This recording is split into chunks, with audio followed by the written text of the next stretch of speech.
அழைப்பது எஸ் ஜானகிராமன், கோயில் வழிகாட்டி, ஆதீனத்தின் அங்கீகாரம் பெற்றவர். என்னுடைய செல் நம்பர் 91 59 85 40 14. இக்கோவில் திருவாடுதுறை ஆதீனத்தின் கட்டுப்பாட்டில் உள்ளது. திருவாடுதுறை ஆதீனம் மரபுள்ள ஆதீனம். சொல்லுங்க. தென்னாடுடைய சிவனையை போற்றி, தென்னாடுடைய சிவனையை போற்றி, எந்நாட்டவர்க்கும் இறைவா போற்றி, எந்நாட்டவர்க்கும் இறைவா போற்றி, ஆராத இன்பம் அருளும் ஆராத இன்பம் அருளும் மலையே போற்றி, மலையே போற்றி. திருச்சிற்றம்பலம். திருச்சிற்றம்பலம். ஒரு கோவிலுக்கோ ஒரு ஊருக்கோ போகிறது பெருசு இல்லை. இங்கே என்னென்ன இருக்குன்னு தெரிஞ்சுக்கணும். பிரயாணம் ஒரு பயனுள்ளதாக இருக்கணும். வந்த மூணுன்னு ஓடக்கூடாது.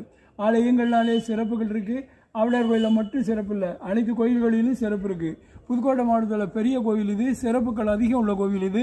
இங்கே பார்க்க வேண்டிய சிறப்புகள்: திருவாசகத்தில் 51 பதிகம், அதில் மொதல் பதிகம் சிவபுராணம், அதில் 95 வரி, 95 பாயிண்ட் கண்டுபிடிச்சி வெளியில் எழுதி போட்டிருக்கேன். இவ்வளோ சிறப்பு உலகத்தில் எந்த கோயிலையும் இல்லை. இதுக்கு மேலேயும் சிறப்பு இருக்குது. மாணிக்கவாசகர் திருவாசகம் மட்டும் பாடலை, திருக்கோவையாரும் பாடியிருக்கார். ஆண்டாள்